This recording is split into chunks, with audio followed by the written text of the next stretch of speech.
If you're a driven, active person who wants to reach and pursue a higher quality life with some ambition, then guess what? This podcast is for you. This is the Driven Athlete Podcast. What's up, y'all? It's your man, Dr. Kyle. Welcome back to the Driven Athlete Podcast. We got a cool guest with us, Dr. Christian Wilson. What's going on, guys? Dr. Chris from Palm Beach Stem Cell in North Palm Beach. Mm-hmm.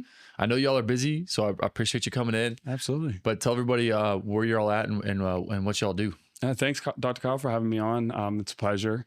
We're at Palm Beach Stem Cell. We're in North Palm Beach, Florida, not too far away from here, about 20 minutes-ish from your office. So nice little. It's not too bad. Yep, little easy trip.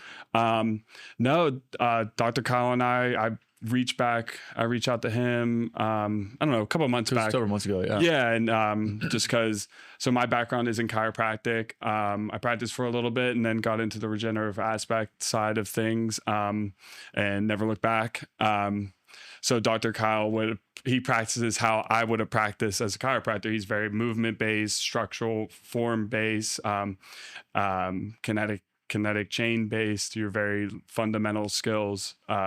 The body can't heal without movement and strength. So him and I have the same mindset on everything. So that's why we work well. And it started to be, now we're a collaboration. So everything's going to go in the right direction. But yeah, we do everything. Stem cell therapy, PRP therapy, IV therapy, which I heard you guys had an IV today. So that's cool. Yeah. Nice. Yeah. Then peptides, hormone replacement therapy, some cosmetic aesthetics if someone wants. I don't even know, the list goes on. Like I said, so it's a plethora, comprehensive. Yep. Long-term goal for us is to get X-ray and MRI in house. So it's kind of like a 5-year. That would be huge. Goal. Yeah. So I think that would be awesome. Yeah. And then, so I know for you guys, that'll be big. I know it's, PTs can't do imaging. Right. So it's and it's always good to have more information, like we can see structurally what's going on. Yep. And also to rule out like underlying systemic pathologies that isn't within our scope. Yeah. To rule out things that, like, why is somebody having chronic back pain or chronic neck pain, or why are they having chronic shoulder pain? Yeah.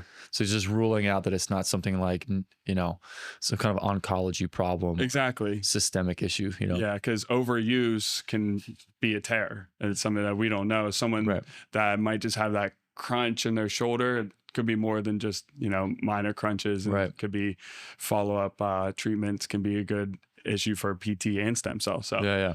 So you went to the chiro route, and then you met Ben. Yep. Ben's the owner.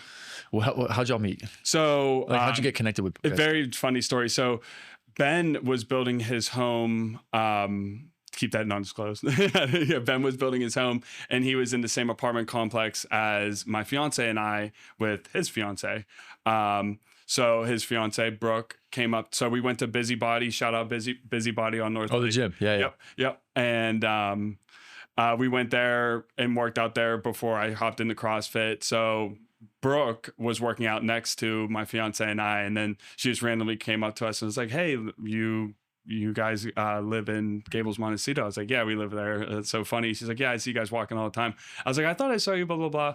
And then she's like, I was like, "Oh, I've seen your boyfriend or fiance," I didn't know at the time, around. I'd love to meet him, whatever. She says, "Actually, like, he does this." We just got to talking. I was like, "Wow, that I've heard about that a little bit in chiropractic school, but not too much. I'd love to chat with them." And we just got to chatting, and we clicked immediately. So we thought it'd be, good fit. And then I met him, met the physician assistant, Will, who you met briefly. And then Kelsey, our nurse. So kind of met with all them, and, it was kind of just like a good fit, and we thought it'd be smart to, have a different mindset on things. So Ben, he wanted to bring me on, and never looked back. I just had my year with them August 1st. So time flies. Wow. Yeah. Cool. Time flies. And no, it's been good. We're busy this month. We're kicking off strong. So it's been a good month so far. Treated a kind of a neat one, a patient with Guillain-Barré. For people that don't know, Guillain-Barré is it's like basically it's like kills the nerves. If you ever had nerve pain, any type of neuropathies, it's that times 10. And this patient is unfortunately going in extreme pain, and it's very detrimental to her. It's very detrimental. It's affecting the family. She is a wife and a mother. So it's, her good days, what they told us, is about 3 days a month. And it was getting worse. So it was an emergency. Yeah. We treated her Monday. So follow up with her next week, see how she's feeling. Keep moving from there. But it's fun. We treat a lot of different pathologies, a lot of different diagnoses that you wouldn't see, like Western. Oh my goodness, why did I draw a blank? Western Nile. There it is. Western Nile was one that we talked about treating, just so random, get a call out of nowhere. From Nebraska too. Western Nile is transferred from mosquitoes. Interesting. So in Nebraska, I guess there was an influx of mosquitoes or something that carried it in, and now there's an outbreak. So Oh my gosh. so random. But I think about that stuff too. Like if I'm outside with my kids in the yard, like mosquitoes are all over the place, of course, and I get bit, and I'm like, what's the likelihood there's not malaria? Yep. Zika virus, West Nile virus. Yeah. Like, what are the everything. chances? Yeah. It's kind of disgusting. And the likelihood of us getting bit is so, I mean, we walk the dogs around the lake and I'm like, get bit 5 all the times. time. Yeah. Yeah. It's annoying. Like, and my little baby, I got an 8-month-old baby now, right? So like, if we're outside with him and he's on a little blanket, we're playing or whatever, and I'm like, but he has 3 bug bites on his shoulder, right? Like, I'm like, what's going on in there? Gosh, what's going on there? Luckily for him, he's full of all of the stem cells that we wish we had. Yeah, exactly. But yeah, I mean, so I have some questions for you. Like, how did you get into PT? How did I get a PT? Yeah. Good question. So like, I was always, playing sports and athlete and stuff like that. I had some of my own injuries, and then my plan was to be a firefighter. Okay. I was gonna be a firefighter, like gung ho, all in. Nice. And I actually wasn't gonna go to college. I was just gonna go straight to fire school, unless I got a scholarship to play sports or something. Okay. So fortunately, I did. I got a scholarship to play football and volleyball, so I played both. And then I was still gonna be a firefighter through college. And then I was always enjoyed like anatomy and like the kinesiology, biomechanics, and how it applies with like athletes and sports and stuff. I just thought it was interesting. Like anatomy. It's like, maybe I'll be a doc, maybe go to med school. I was like, but I don't like pharmacology. And oh my gosh, it's just not my thing. And chemistry is not my thing. Yep. But I like this other sciencey kind of thing. So I was like, maybe I don't know. But I ended up majoring in biology. Okay. And then everyone's like, why are you majoring in biology when you're gonna be a firefighter? Yeah. Like, that seems like aggressive. But anyway, I liked it. And then at my senior year in college, I remember talking to my dad, and he was like, hey, you're doing really well in school. Like, you got an A in this test and this whatever. Like, if you considered, PT school. And I was like, I'll look into it. Yeah. And that was the decision. Boom, right there. Right there. I was senior year in college. So last semester. Went out on a whim. Went all the way. And I was, from that point forward, just got all my application stuff together and just dove into like what the process would be. And then fortunately, the next year I got in. So, but anyway, that's why I got into PT. Nice. Where did you go to PT school? University of Miami. Is that where you did undergrad too? Undergrad, I went to a small D2 school in Illinois. Okay. Quincy University. Okay, yeah. It was a small private Catholic school. Nice. And yeah, it was a big culture shock from here. Oh yeah, because I had never seen snow until I went to college. That's crazy. I was born and raised here. Okay, yeah, that's a crazy thing. A crazy transition. Yeah, so you never heard of a parka or a toboggan or anything like that? No. And yeah, never seen snow, and like, I didn't know what to expect. And man, I after my first winter, I was like, I know I want to live in South Florida. Yeah. That's where I want to be. Yeah. It's perfect year round. Yeah, exactly. Yeah. I can manage the heat. I'm okay with it. Yeah, it's not bad. It's hot, but we're in the AC most of the time. Right. Luckily. Yeah, fortunately. But yeah, I mean, basically similar to me for chiropractic school. I mean, I played high level ice hockey, played I guess you kind of say it's semi. I played junior A hockey. Cool. When I was 16.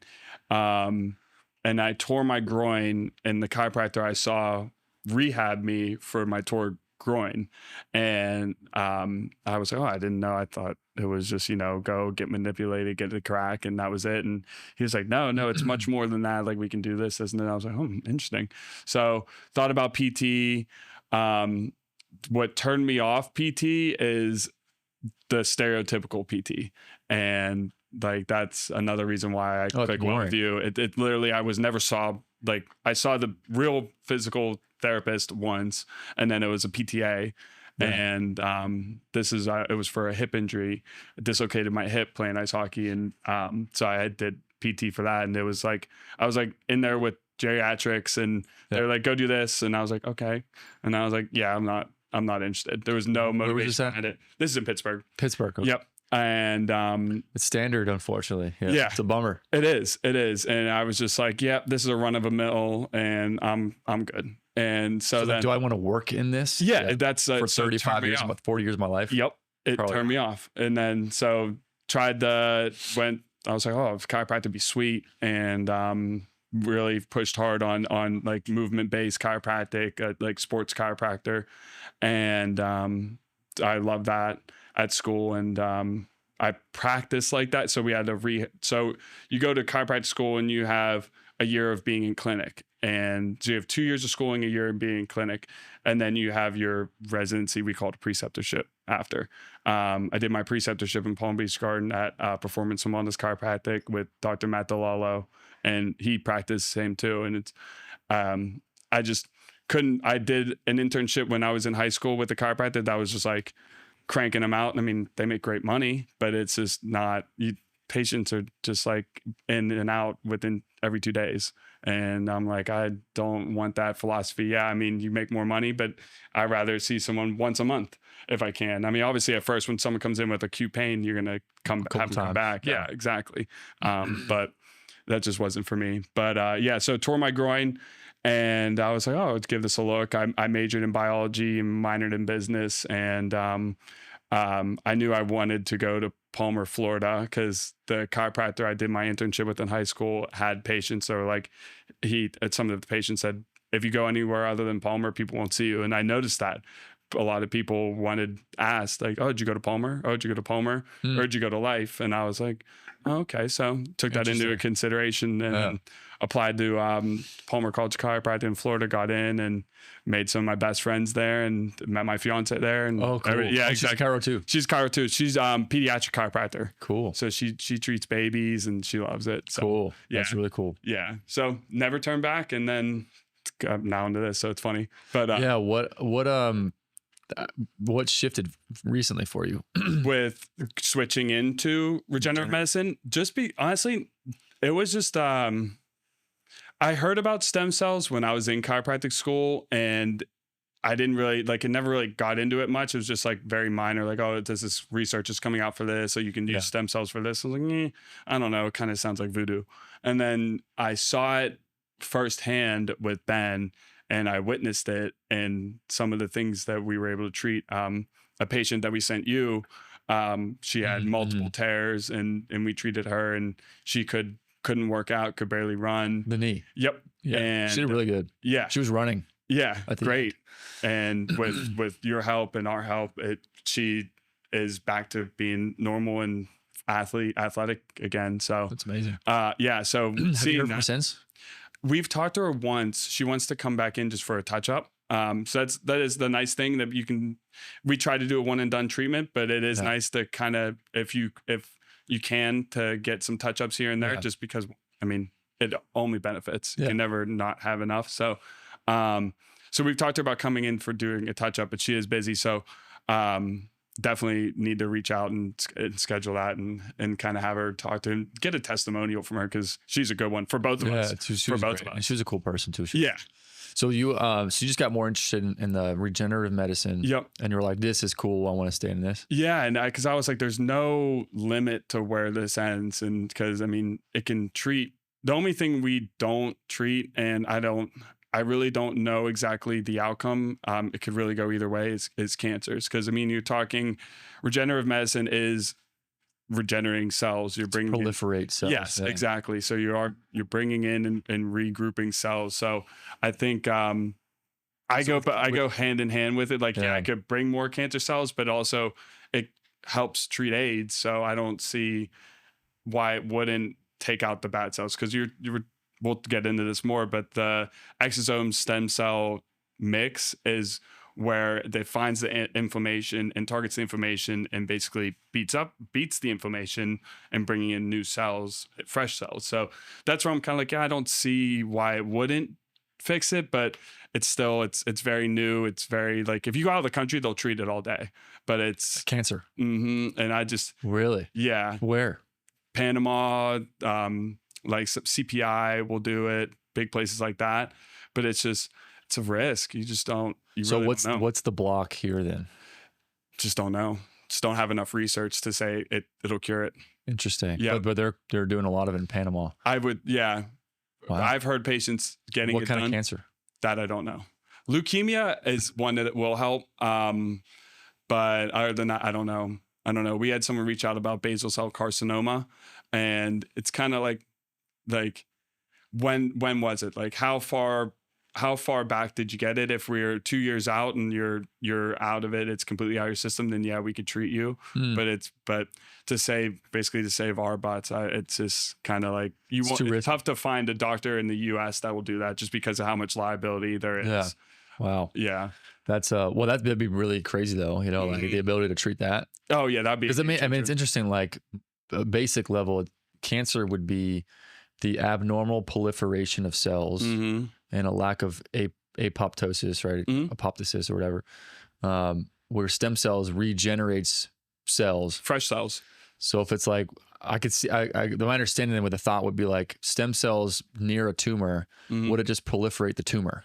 Yeah, that's where it could go back and forth. We don't know if it'll make the tumor grow or if it's going to bring in the fresh cells. Enhance the cells to kill the tumor. Exactly. Yeah. Exactly. So, but I mean, there has been treatment with AIDS and reversed AIDS. So that's crazy too. Yeah, exactly. And that's where I'm kind of like, okay, if it'll take down the CD4 cells and kill those toxins, then I don't see why not. Yeah, it makes sense. Like the rationale. Yeah. We just need some studying. And yeah, it needs a little more research. But I mean, it depends on where people are at on this mindset. But from a cynical point of view, it would be like, why isn't this stuff fully dove in and funded? And like, let's crush these studies on stem cells with the applications and what it's promising. And it'd be amazing for revolutionizing medicine. Oh, yeah. Why aren't a lot of researchers and institutions diving into it hardcore? So you see a lot of, like, anytime I pull up an article or like on PubMed or anything like that, a lot of the research is done at like Harvard, kind of those big Ivy League schools, and then some other like small labs. It's just the funding is just not there to do it. And I hate to say it, it's big pharma once it doesn't want it.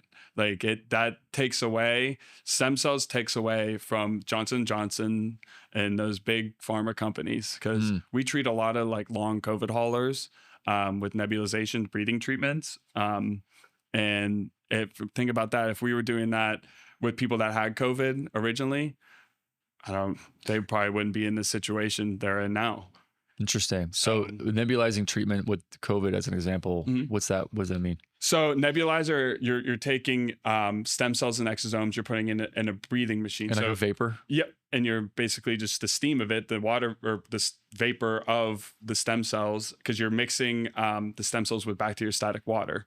And that allows a water vapor to come through. You're breathing it in for about 30 minutes. And what the exosomes so it saturates the inner part of your lungs. Yep, inner part of your bronchioles, your lungs. It's very good for TBIs, people with tinnitus. Like, it's very good for veterans that have tinnitus and like the ringing in their ear. So TBI, traumatic brain injury, it just goes straight to the brain. Yep, because it can break with the oxygen. Exosomes break the blood-brain barrier. Stem cells themselves don't, but that's why exosomes and stem cell combo is so beneficial. Wow.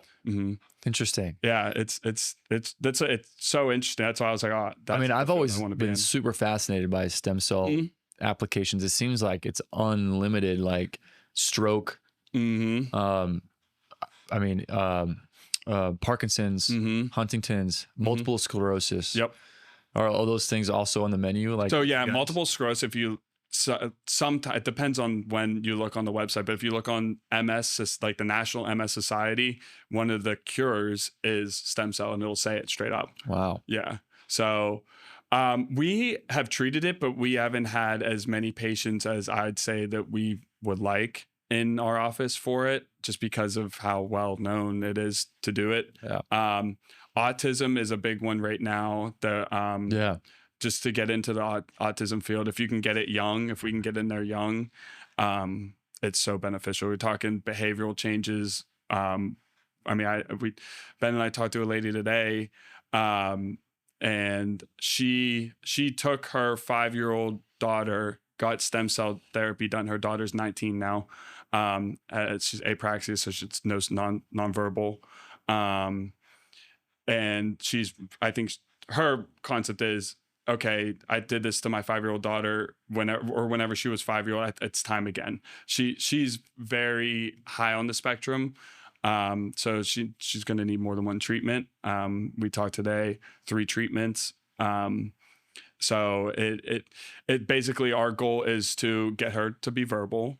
And therapy will be very good with this as well. Like Speech pathology. speech. Yep. Yeah, and then behavioral therapy, just like it calms them down. Something scientific that I need to research so I could talk about it more is it gets in there and then it calms their behavior down, lets them kind of not have as much ADHD, and be able to kind of like lets their brain cool down, so they're not as many triggers. Not as many triggers and stimulation. Interesting. Yeah, and then what about like stroke too? Central nerve, like CNS. Yeah. So we treated a patient with a stroke. She was experiencing paralysis. I can't remember if it was right or left hand. Paralysis in one of their hands, and then her eyes. She lost the motor function in her eyes. So obviously she was having nerve issues with that. So we treated her infusion. It was a hefty treatment. She had 6 treatments. She also I think she had arthritis in her knees as well. So arthritis is completely better. We keep up with her very frequently. Her arthritis is completely better. Her eyes are I guess she started to do therapy with one of the hospitals out here. So her eyes are starting to become, like, I guess, function normally, coming back to square. Still has a little bit of paralysis in the hand, but I think that's something that therapy will help work that out. But it definitely is very promising. You're talking reversing motor function from her being told that she was going to be a vegetable to being able to walk and function. Oh, that's amazing. Yeah. Wow. I hate to say, I mean, she wasn't told she was going to be a vegetable, but she said they told her breathing tube, feeding tube, everything, and she walks and talks normal. I mean, wow. So it's that's amazing. changer. Yeah. So with the vapor, the nebulizer, would that be also help to treat systemic inflammation or other arthritic changes? Like, does the stem cells get put into your blood system from the lungs to then to be dispersed throughout your whole circulatory system? For systemic, we want to do IV.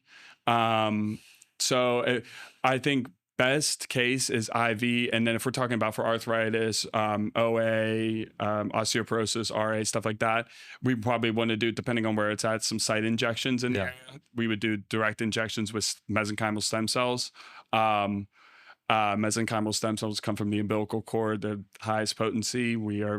There's research that backs that. And so we would do exosomes through the system, through IV, so systemically, and then direct in the knee, direct injections in the knee. And what the exosomes do, those travel throughout the body, find the inflammation, and then the stem cells are the ones they replicate and double every 28 hours. So every 28 hours, so you start out with, I don't know, to say a number, 300 billion, and then they double, so 600 billion the next day, and then after that it'd be 1.2 trillion.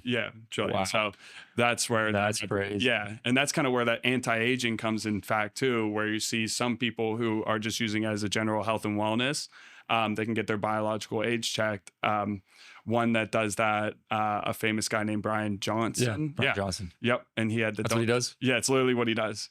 He gets stem cell therapy, infusions, and all the other, like, red light therapy. His diet, I don't know about his diet, but he's locked in. He's dialed. And you're talking a guy, I think he's ticked back the clock, 5 to 8 years or something like that? Well, from my understanding, looking at like biological age progression, where it's like how quickly is your body aging, right? The goal will be like 1 year per year. He's brought it down to like 0.5 Per year? per year, from my understanding.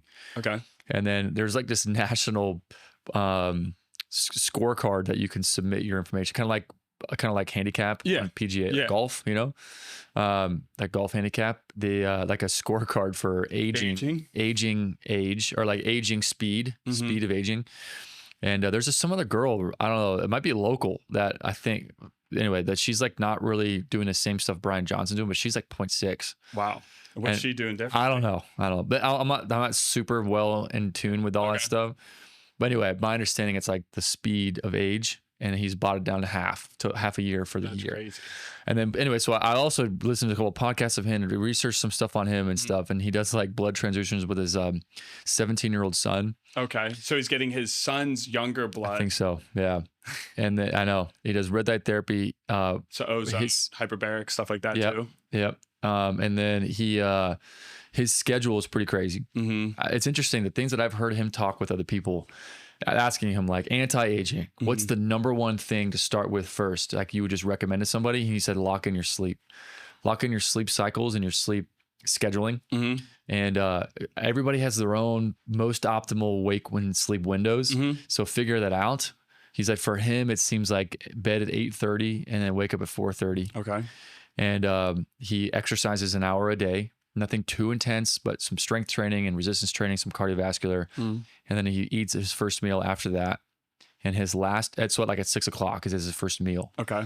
And then his last meal is 11 a.m. And he doesn't eat again until the next morning at 6. Okay. So he eats from 6 a.m. to 11 a.m.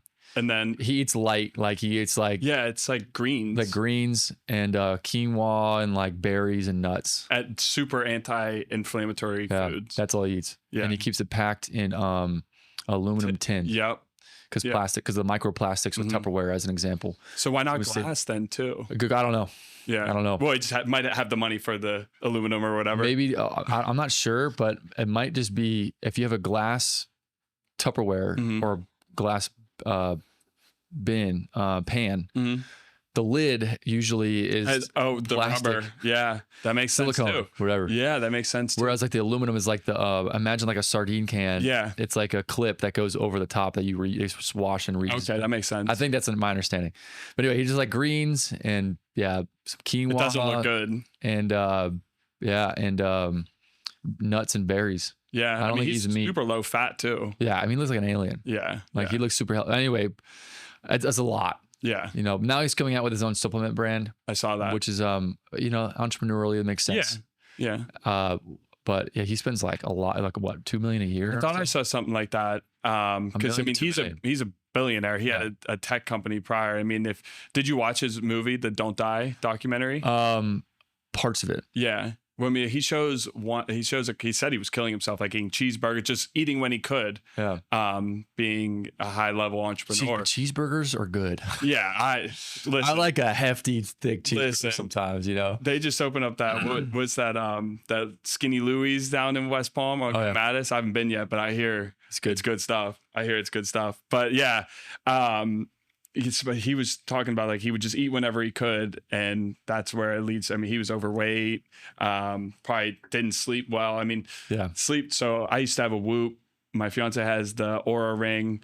I've been thinking about getting the Whoop again, kind of now just dialing back into fitness and kind of being on track with everything. But it's just, I don't know. When I had my last Whoop, it didn't calculate correctly. That's kind of why I stopped it. But it's definitely interesting looking at the sleep and seeing how much you are awake and being able to dial it in. And it's like, okay, I had REM for an hour and 40 minutes. And you're like, that's it? Yeah. That's it? And then you calculate the whole thing. And you're like, you were up technically for an hour. So you only technically got like a 6 hours of deep sleep. And you're like, it's not as much as like you actually think. So I've actually never investigated that in myself. Yeah. But right now it's challenging. We got 3 kids and kids are always Yeah. up. I woke up this morning and my son was in the bed with us, and I was like, I don't even know. What I thought I was getting kicked. Yeah, that's funny. But it's always a little bit like off and on, one eye open, you know? Yeah.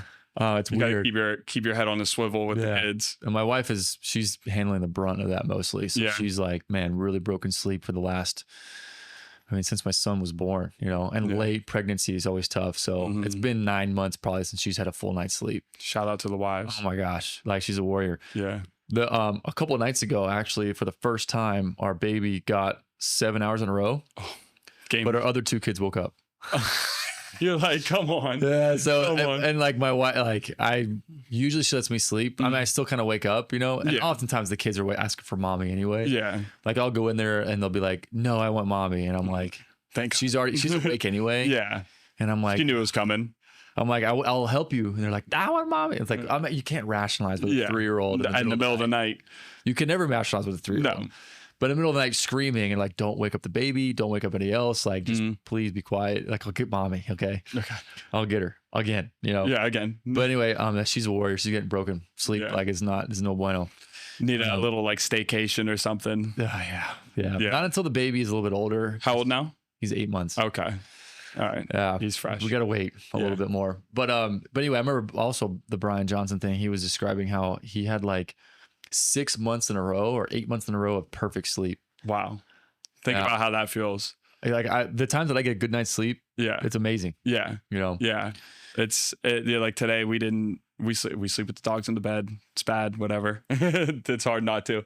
But no, our one dog, he just like is up and down all night. And he, I woke up this morning and I was like, I don't want to go to the gym. I don't want to go to the gym. Force myself to go to the gym. Yeah. And so I'm already dead from that. And I was like, it doesn't compare to what like your wife has, but it's just like you feel it. You feel it. Oh yeah, it adds up. Yeah. You also you just get used to it. Yeah, that too. That's like the other night. The baby was crying. He did not need a nurse at that point. So I was like, I was gonna go in there. She woke me up. It was like, she had been up like 3 times at this point. It was like 3:30 in the morning, but I had to get up at 4:30 I had a 6 a.m. patient here. Yeah. So I was like, well, hopefully this goes quick. I can get another 45 minutes before I have to wake up, you know, because it takes 15 minutes minimum to like get the baby to quiet down and then actually like lay them in the crib without waking them up again. But I was a little rough. You know? I felt a little tired the next day. I know, you just get used to it. Yeah, you get used to it. It's weird. You just get used to it. Yeah, that's kind of how I've been. I mean, I've been kind of good on, by the time I get in bed, we get the dogs, everything situated, 11:30, like I'm asleep and I'm like, okay, wake up at 6:30. I'm good. Like I'm good with that. But like 7 hours. Yeah. And I'm like, I could probably use another hour. Like if we have a weekend, sleep till like 7:30 maybe, and I'm like, okay, I feel great. Yeah. But sometimes you get kind of like that guiltiness. You're like, I should be up. The sleep. Yeah, totally. Yeah, I need to get I found out for myself the hours that are most optimal. If I can get 8 hours to 8.5. Oh, you're dialed. I'm pretty solid. Yeah. Like if I get more than that, I'm like a little groggy. Stiffer and more groggy. Yeah. It's so weird that the more you sleep, I don't know. My fiance, she's a bear. She could sleep all day. And I'm like spring chicken whenever I'm up. Like I'm not super chat. Like I'm not like a morning person. Like chipper. Like, hey, good morning. So I made this and this. And like we had to plan the whole thing. Yeah. She's like, please wait until I get coffee. Yeah, that's usually how it goes. I'm like, the coffee's in the fridge, brewed it last night. Let's go. Yeah. Just get it to go cup. We're ready to go. We got to plan the whole day. Yeah, exactly. That's but anyway, but yeah, I think somebody him saying, but the Brian Johnson, he was saying like sleep is the most important thing. Absolutely. And then dialing in like inflammatory foods that just looking deep diving into like what seems to be inflammatory for you, which is different for different people. Exactly. And then eating, it seems like the theme I'm getting a lot from a lot of the experts locally, and then also like throughout some influencers and stuff and information is just eat less than you need to. Like I forget what it's called. Ancient like our Japanese culture of like eat when you're 80% full and that's it. Yeah. Don't overstuff yourself. Yeah. All right. Do that consistently forever. Right. You get used to it. Your stomach, like, you get used to that, which I've tried to practice that. Not perfect by any means every day. No. But eat light. Don't eat heavy. And then whatever's inflammatory, try to identify what that is and rid that of your diet. Dial in your sleep. exercise frequently throughout the week. And it's like appropriate exercise. Yeah, you don't have to overdo it. You don't have to overdo it, or like it's just too much of anything is always never going to be a good thing. Exactly. Of course, you can imagine marathon training 24 hours a day, 12 months of the year. It's a lot. It's a lot. It just adds up. Yeah. I mean, I guess your body does kind of get used to that type of training, as like, say you're running 10 miles a day. Yeah. I mean, if you're used to that, then yeah. I mean, we used to do when I ran track in college, I was a sprinter. And so so you're fast. Not anymore. Used to be, but yeah. But I mean, just being able to push myself to like get my heart rate up to 190 for a minute, I'm fine with that. Like when at Sea Dog, I'm like, if we have a grunt one where I'm like, okay, you have to push yourself. Like Isabel is a great one. It's 30 power snatches as fast as you can with 135 or 225, depending on what weight you do. Like those workouts I am amazing at, because I can push myself to get to like that 190 to 200 like beats per minute in my heart rate. It's a lot. Yeah. And I can bring it back down. No problem. But anything like any long distance stuff, I'm like, yeah, I'm dead. But so it changes person to person and what you need. I mean, if you're fueling yourself right before you're running or before you're doing a workout, that changes too. So yeah. But yeah, what are you eating right now that you've kind of noticed is really beneficial for you? And then, because I'm always curious. Yeah. See, I'm the kind of person that like I'm totally fine with eating the same thing all the time. Oh yeah. I just and then of course I enjoy a good meal. Or like an eating, cheating, like I don't know, I call it cheat meal. Just let it go, sometimes. Like having a cheeseburger. But I usually during the week I like grind. I just keep it locked in. I'll have 3 eggs in the morning. Okay. Try to go to organic eggs, Costco, the brown ones, with a little bit of cheese, and then either a half a bagel or a half like a tortilla. Yep. And then a handful of spinach. Okay. And a coffee. Yep. And some more OJ. All right. And then for lunch, I have frozen green beans or broccoli with whatever we had for dinner. And it's usually the meat rotation we do is chicken, ground turkey, occasionally like pork, but it's usually chicken or ground turkey. Fish on occasion. We had fish earlier this week. And then for the carb, we'll do like either a tortilla again.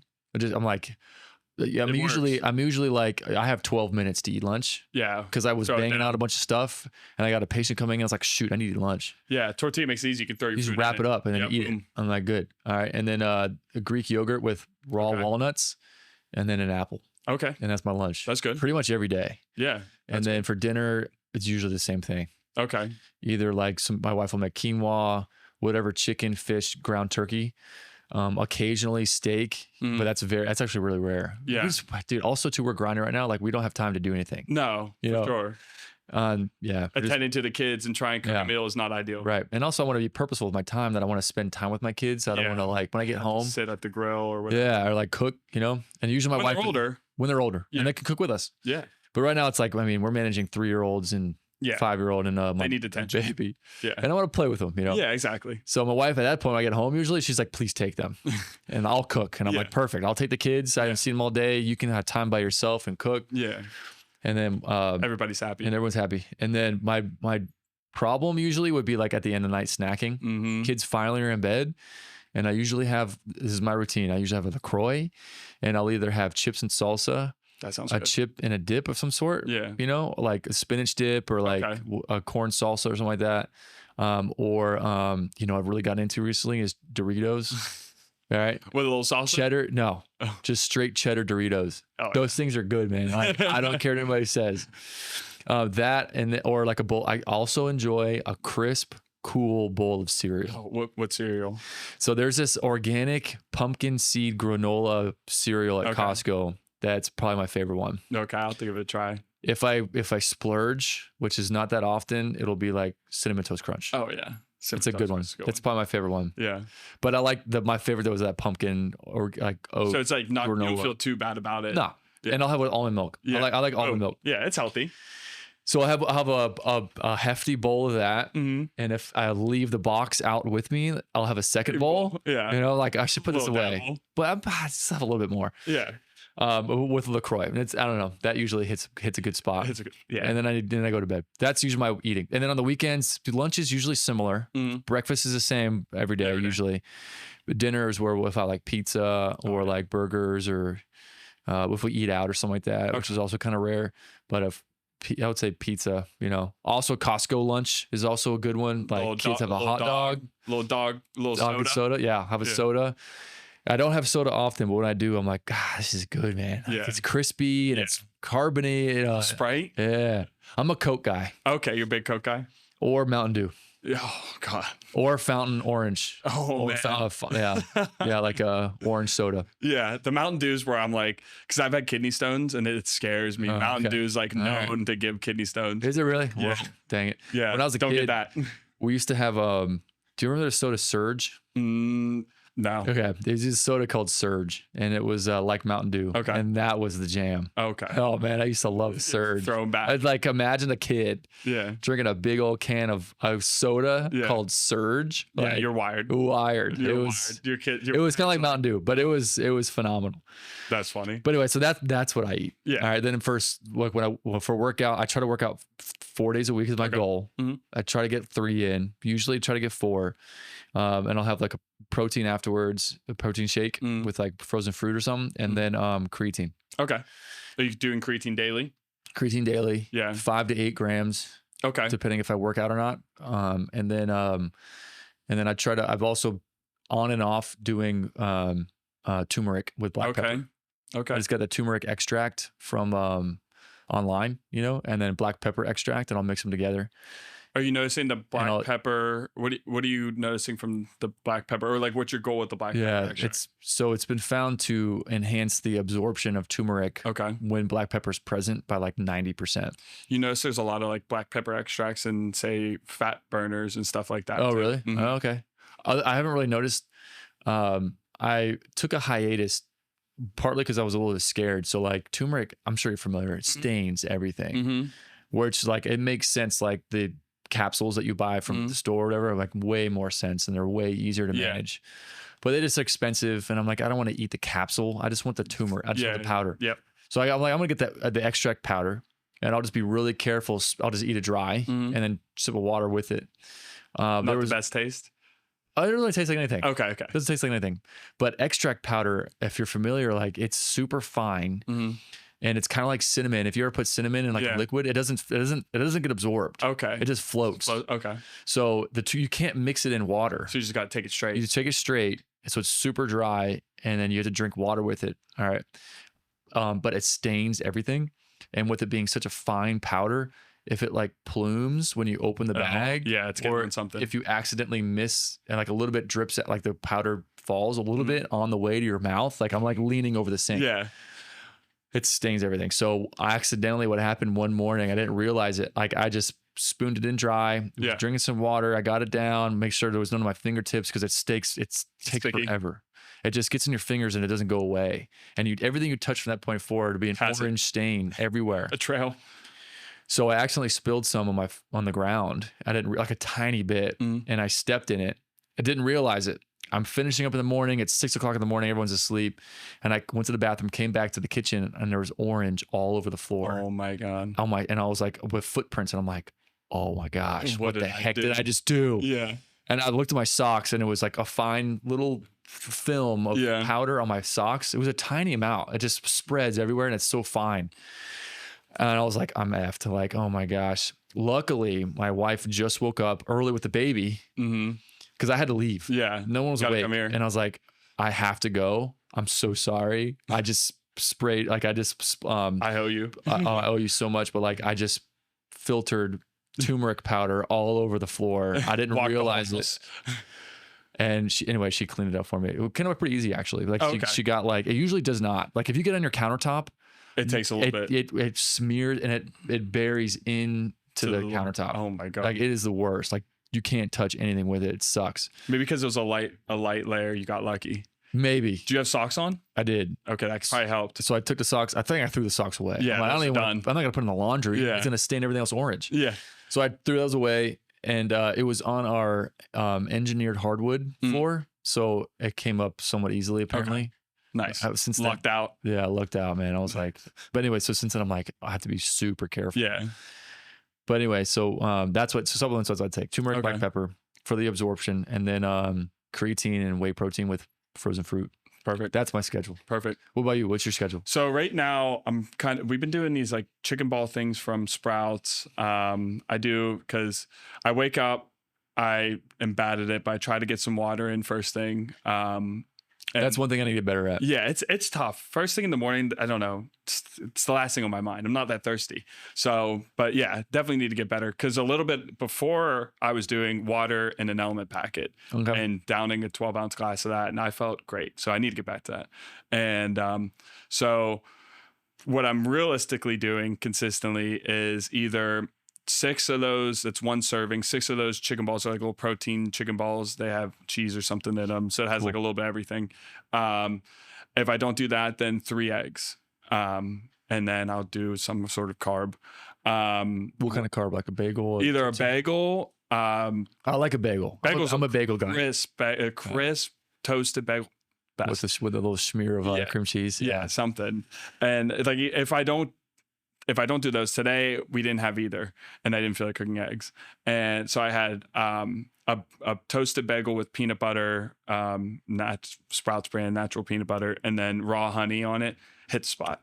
Good. Yeah. But if I don't do that, then I'll do beet powder for like a vasodilator. Okay. And because it has some carbs in it. And then I've never heard that. I'll have to send you some stuff. It's a game changer. Cool. All right, we'll come back to that. No, we could dive into it. So beet powder is like basically a vasodilator, opens up all the veins. I was using it when I used to just train like bodybuilder style. Mm-hmm. I was using it as for pump, just to get a pump. And then I was telling one of my professors at chiropractic school about it. And so he tried it. And then he was like, this would be good, I think for blood pressure. So I was like, yeah. So he already knew his blood pressure before, and it was high. He had hypertension, and I think it was like, I don't know, 160 over 90 or something. So not like crazy skyrocket. But it's elevated. Yeah, it's elevated. He was a bigger guy. He said took the beet powder immediately 110 over 72. Wow. Immediately. Yeah. Huh. So it's it just opens it up and gets everything flowing. So scoop it out a day is good. It's not like there's other things you could do. Like Brian Johnson takes like 2.5 milligrams Cialis daily. I've heard that. Yeah. Yeah. And that's good. It's another vasodilator. It doesn't have to be used for erectile dysfunction or anything like that. It can just be used as a vasodilator. It's funny, but yeah. Imagine like at the corporate office. Yeah. It's like, oh, excuse me, guys. All of these guys are taking Cialis today. Yeah. So what's in the water here? Yeah. No, literally.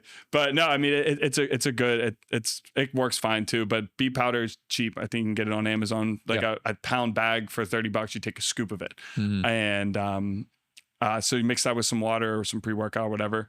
But yeah, so 3 eggs with some sort of carb, bagel, toast or something like that, or 6 of the chicken balls with 4 shots of espresso. 4 shots. I'm cracked. Wow. Yeah, I'm cracked. It's aggressive. Yeah, and it's still I'm a fiend. I'm a coffee guy. Yeah. I mean, I have probably 2.5 cups a morning. Yeah. That's probably 2 cups. Yeah. So that probably evens out. It probably evens out because I guess black coffee, a cup is around 50 to 80 milligrams caffeine. I don't know exactly how many is in 4 shots, but I would say I feel similar if I did both. So I'll do one of those, go to the gym, slug my 36-ounce Yeti of water, do whatever workout it is. So I do an hour workout with a strength portion and then a HIIT basically. Yeah. After that, I should eat, but after that I do electrolytes, an element packet, or I have a Relight like jar. I'll do a scoop or 2 of electrolytes in there with a scoop. So 5 milligrams creatine, because we do a lot of red meat. So creatine's in red meat too. So I don't necessarily need. Yeah, exactly. then I'll eat lunch, whatever basically we had before. And if I don't have anything, it's usually Chipotle. I'll order Chipotle. And it's not, sorry, it's healthy. And then They got a good Chipotle, guac. yeah, Chipotle order is white rice, double chicken, corn, the light sour cream and cheese. The cheese is so good. And then yeah, so it's not terrible, but I mean it's probably like a 2,000 calorie meal. Yeah. Yeah. But if I don't do that, then it's usually like a beef broccoli and rice daily, or like a chicken broccoli and rice. Big on the ground chicken. Tried ground turkey for a hot minute, and I lost a lot of. I wasn't like, I don't have a ton of body fat, but the body fat I had, I lost a good bit. But it got so boring. It is. Yeah, you got to push through. We play with the seasonings, taco seasoning or whatever. Game changer. Put them into burgers. Put some cheese on it, like a cheeseburger. Oh yeah. But yeah. If you don't do that, it can get very boring. Yeah, it does. Then dinner, we're kind of like you.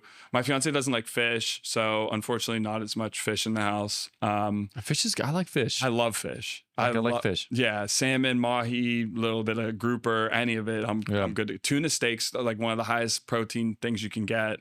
So like if she goes away, like if she has a little trip with the girls or with her parents or whatever, then I'll get some tuna steaks. And so you wouldn't have each have your own meal for dinner, like eat dinner together, but you would have your own thing. No, I won't. Or is it the smell she doesn't like? She doesn't like. So I won't do fish if she's home. It's like she doesn't care, but just because it's not convenient to cook two separate things. So if she's there, we'll do like either chicken, ground meat, or ground chicken or steak.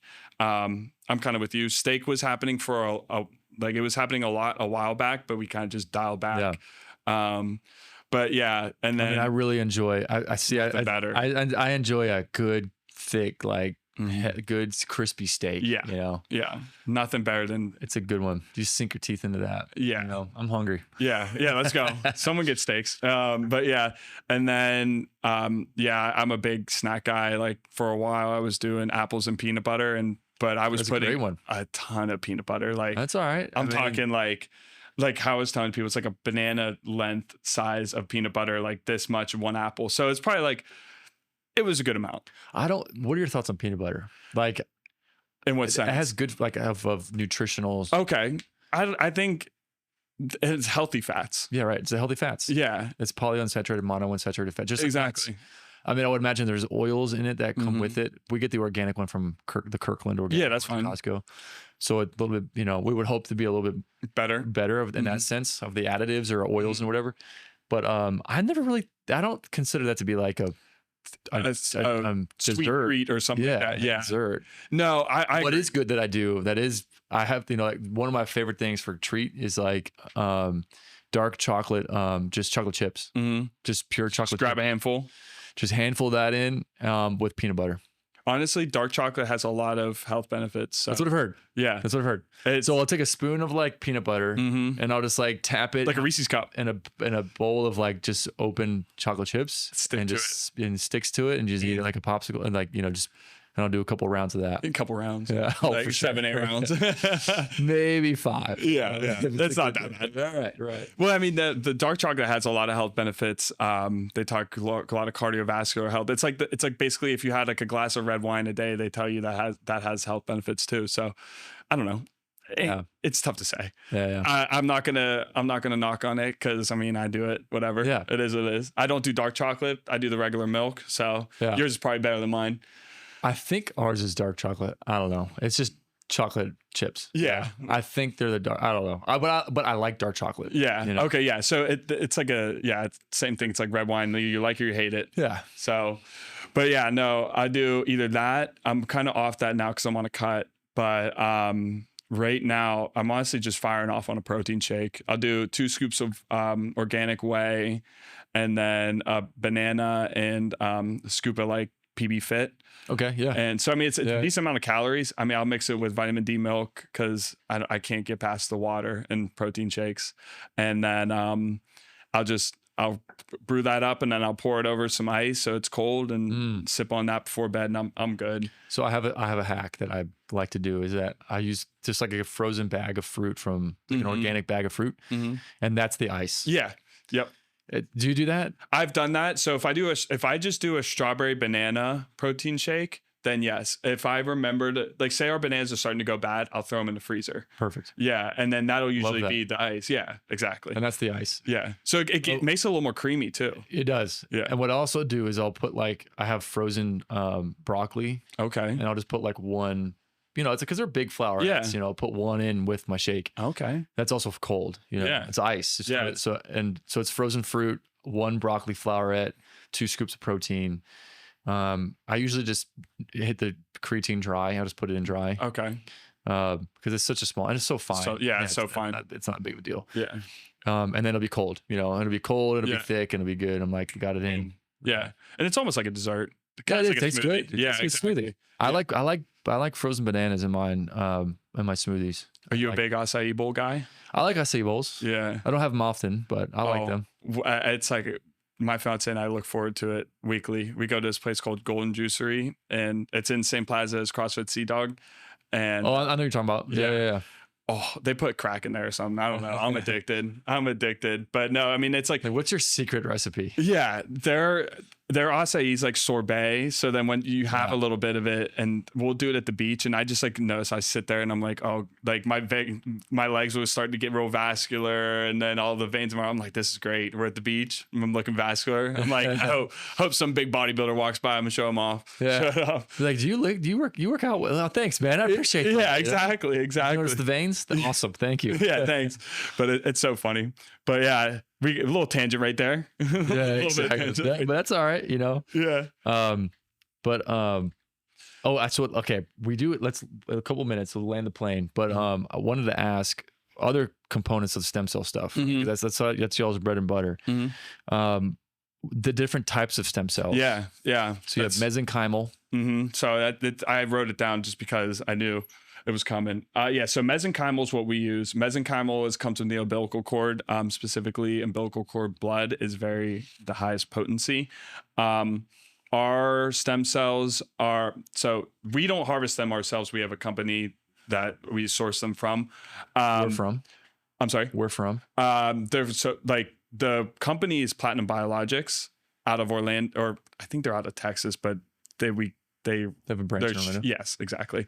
The owner's super cool guy, Beeben Russell, I believe is his last name. I think is Russell. Super cool guy, young guy, just real kind of like how we are, just like it's typical medicine isn't his thing. And got into this and just they're a wealth of knowledge over there. And if you ever get a chance to talk to their medical director, Dr. Scott Martin, he's a genius. Just his wealth of knowledge it's endless. But anyways, so yeah, they get their sourced from full cesarean section births. And these mothers are donating the umbilical cords, and they go through about 5 to 7 pages of testing to make sure that there's no diseases or any infections or anything like that. Non-vaccinated mothers too. So that's a big thing. Non-vaccinated COVID vaccine? All. No vaccines at all. No vaccines at all. Wow. Yeah. So there's that many people. Oh yeah. These are usually Mormon mothers. For the most part, they're Mormon. Okay. Yeah. Interesting. Yep. And so I mean that's kind of such an interesting. It's such a controversial topic. It really is. Which I feel like it doesn't have to be. Nope. But like, there's so many things that I just don't know what to believe behind vaccines. Yeah. I've had other practitioners on here that. I mean, I don't disagree with them that vaccines save lives. As an example, like polio, tuberculosis, right? Yeah, like I mean, there's some great things. You know what I mean? But then again, I'm like, why is it? There just seems to be a lot. Yeah, my thing, especially with COVID. I mean, it's such that I think that's the main reason it's so controversial. Which I'm okay with. Like we're allowed to ask questions, and be skeptical. Yeah, I think everybody should ask questions. Yeah, 100%. You should always know whoever you're talking to, whether it's us, whether it's your medical doctor, your PCP or whatever. Ask questions. If they don't, the worst thing that they should say is, you know what, I don't know, I can get back to that for you. If they don't want to give you an answer, or they just knock on the other person, it's not the doctor for you. Or like, just don't worry about it, just take it. Yeah, exactly. Just trust me. Like, yeah, if you hear just trust me from your medical professional, find a new doctor. yeah. But yeah, so I mean, I think COVID was one of the ones that basically made all this like so controversial. Just because now, from what I heard, they're pushing these on newborn babies. What? The COVID vaccine. I had just saw the current administration saying like that they made it illegal. They took it off the vaccine schedule, and it's not mandatory anymore. It's not approved. It's like not approved for pregnant women and babies. Good. That's my understanding. Yeah. But anyway, it's controversial to say the least. Yeah, absolutely. And we don't have to go to that. Yeah, we don't have to go deep into it, but anyway, but I think it's appropriate that part of what would make the United States a great place is that you can at least ask questions and be like, question something, be skeptical, want some answers, and maybe even have a conflicting opinion on one direction or the other. But like, no, I think vaccines are really great. Well, they can be, but are they overused? Like, who knows? Yeah, exactly. I just don't know. There's just so much information. I don't know what to believe. Yeah, absolutely. It is tough. And I mean, there's a lot of misinformation too. Right. Exactly. All right. So with this though, you're saying, okay. Yeah. So the women that donate the umbilical cords, none of them are any kind of vaccine. Nope. So they come from a Mormon population. Usually, for the most part. Interesting. I would say the majority of these people are coming from the Mormon population, just because, from my understanding, they don't believe in that. Yeah. That's my understanding too. A lot of people that are getting, so the Amish community is a big stem cell advocate because they don't do regular medicine. Like Lancaster, PA is a hot spot for stem cell therapy. It's so, I mean, I always wondered, I guess, like from me being from Pittsburgh, I mean, I kind of not close to the Amish, but close enough. Like, hey, where do they go? Like, how far were they? Probably from Pittsburgh? 2 hours. Oh, okay. Yeah, not far. So, you always wonder, like, why like they don't go to the doctors. Like, what do? They just like Chinese medicine, because a lot of people do that too, and that's great too, but it's like, what do they do? And then I find out that stem cell therapy is huge out there. Interesting. It's huge. But so other ones are hematopoietic stem cells. They come from the bone marrow, peripheral blood, and also the umbilical cord.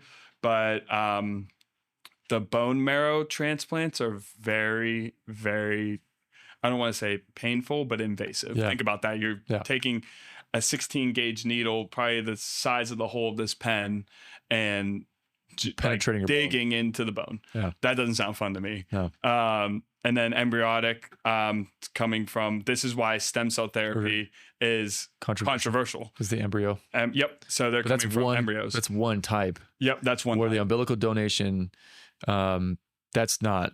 No. That shouldn't be controversial at all, in my opinion. But a lot of people don't know that, though. Yeah. That's a lot of people. So that's where you're talking. I mean, some people that talk negatively of stem cell, they're saying, oh, they're getting them from they're killing babies. Yeah. Right. And it's not the case at all. Yeah. They're platinum is getting its full term burst. Like, these children are not affected at all.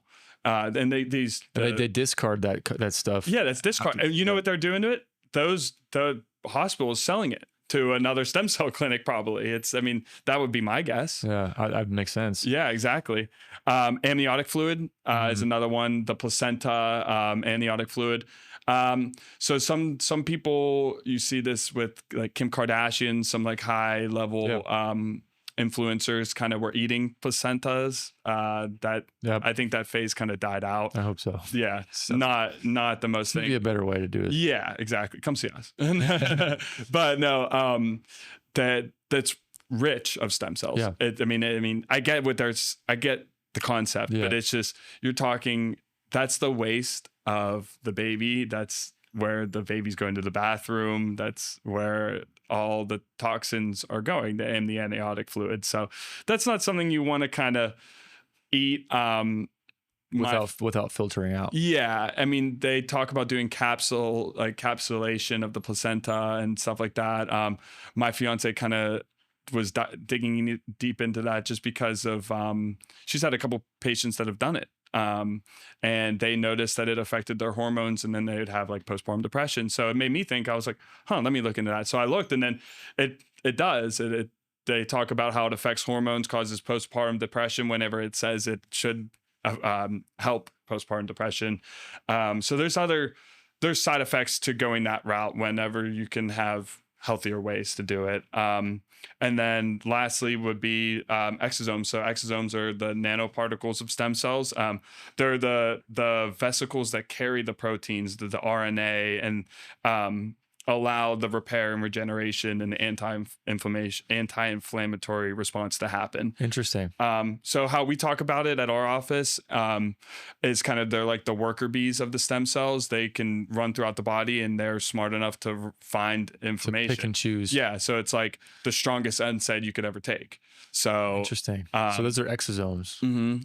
So what are the exosomes harvested from? They come from the stem cells. From what stem cell source? The mesenchymal. Mesenchymal. Yep, okay. Mesenchymal. So what's the approval, the regulations of stem cells right now in the United States? So Florida passed the bill and made it fully legal. Governor Ron DeSantis passed it to make stem cells fully legal.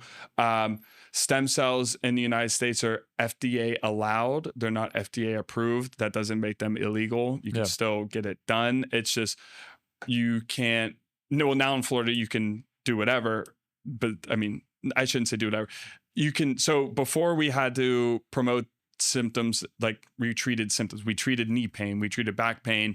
We treated, behavioral issues with autism. We treated people with tremors, with Parkinson's. Now we can say, hey, we treat Parkinson's. Hey, we treat MS. We treat autism. We treat RA, OA, osteoporosis, etc. Like down the line.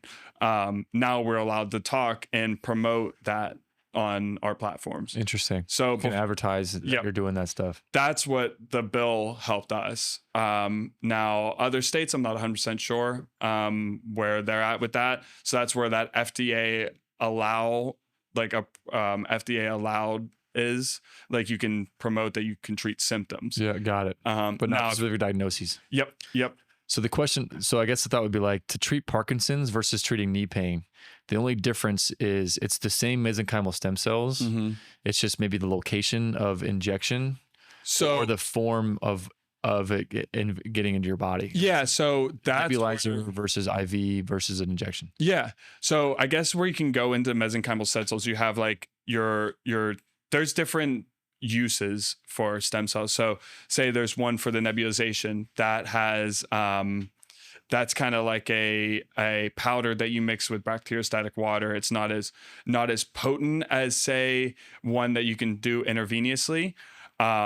Then there is topical uses for, say, people that do facials or hair treatment. Like after you get your hair transplant, you have to do stem cell in your hair. There's levels to that as well, where it's like kind of a different, like a lower amount of stem cells. Like it's still great. You're still getting a great product. You're still getting like grade A. Like say if you put on a grade A, like you're not getting Taco Bell, you're getting still Ruth Chris.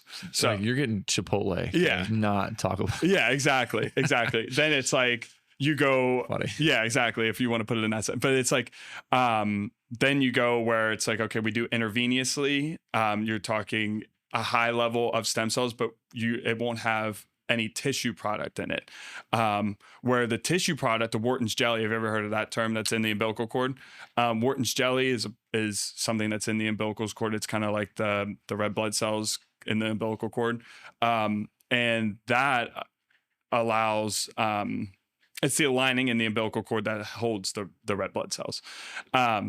That you would inject with the patients that have like OA, osteoporosis, or maybe a tear. For like the patient that we referred to you, she received a Wharton's jelly product just because that promotes regeneration for tears and allows tissue repair.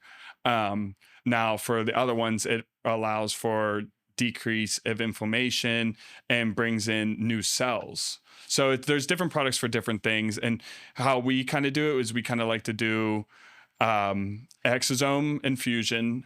What we've noticed works: exosome infusion with the non-tissue product, non-tissue stem cell product. So both of those intravenously, and then say we're treating a patient with ACL tear. And then we would go in and inject the Wharton's jelly product in the knee. And that's where we've noticed like kind of like one and done, you're good, do therapy, come to athlete restoration, see Dr. Kyle, and then like you're out of our hands from there. And you're good to go to touch up if you need it, but most likely you'll be good. Now, people like Parkinson's, that is going to be strictly IV and nebulization. The nebulization combo with the IV is just potent because it like basically a double whammy throughout the venous system and throughout the brain. And obviously Parkinson's affects the brain. So it makes sense. Interesting. That's awesome. Yeah. Thanks for breaking that down. Yeah. We'll have to get you in again and dive more into more of these things. But next time we'll get Will in here and he can break down the science and everything of it. Yeah. And Will is our PA, so he can break down. He's been doing regenerative medicine for almost a decade now, so he can break it down. It was a good overview, introduction of like what this, like a whole comprehensive overview of what that stuff kind of is. Yeah, absolutely. Remind everybody where they can, if they had questions and want to reach out to you guys, what's the best way to reach you? Yeah, guys, if you want to reach out, you can either reach out to me, 561-650-4183 is my work cell phone number. You can text, call, or you can email me at christian@pbstemcell, or you can email info@pbstemcell, pbstemcell.com, and our Instagram is Palm Beach Stem Cell. So any of those places, reach out. I'd be happy to answer any questions you have and be able to get you going in the right direction. And then, we can work with us, work with Dr. Kyle, get you going back to where you need to be. No, good. Awesome, man. Well, thanks again for coming in. Absolutely. Thank you. And don't hesitate to reach out if you have any questions or anything, and we'll catch you all next time. All right. Thanks, guys.